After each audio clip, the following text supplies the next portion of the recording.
You gotta have faith, they say. Get your coffee.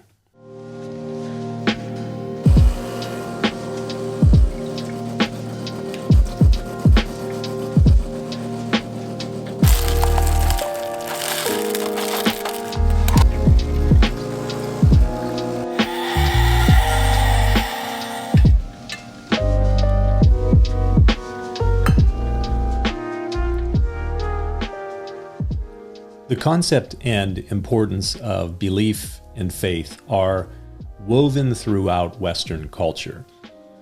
We sing and say things like, you gotta have faith. We extract from the Bible the idea of all things are possible to those that believe.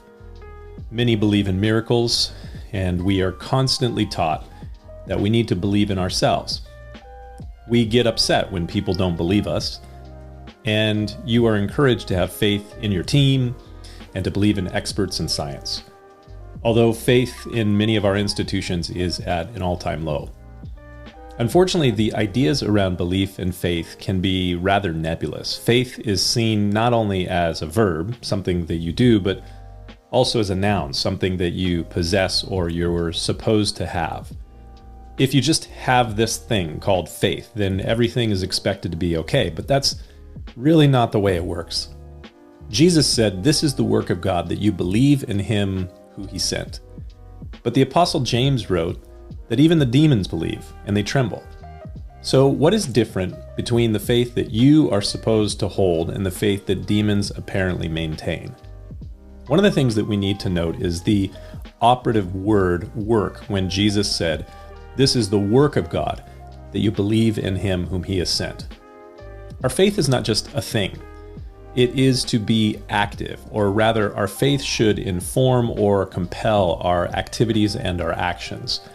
That's why when I talk about belief and faith, I often replace the words belief or faith with the word trust. For me, the word trust implies another level of action or activity, more than what has become the nebulous sort of term faith and belief in 21st century American culture. As I've shared before, I've very much liked the framework that author and clinical psychologist Jordan Peterson has used when he's been asked if he believes in God. He answers, "I act as though God exists." Over this last weekend, I was listening to a podcast with radio talk show host Dennis Prager and an Ayn Randian atheist Craig Biddle of the Objective Standard Institute. At one point, Prager asked Biddle, "Who do you think will be more likely to not murder? Those who say when you die it's over, it's oblivion, or those who say when you die you will be rewarded or punished based on how you behaved? And if you murdered, then you'll indeed suffer the consequences." And Biddle, an atheist and an objectivist, he agreed that the belief that there will be a future eternal punishment before a God as a judge, that person is more likely to act according to that faith. And this is important. So when Jesus says, "This is the work of God, that you believe in him whom he sent," we're coming back to this.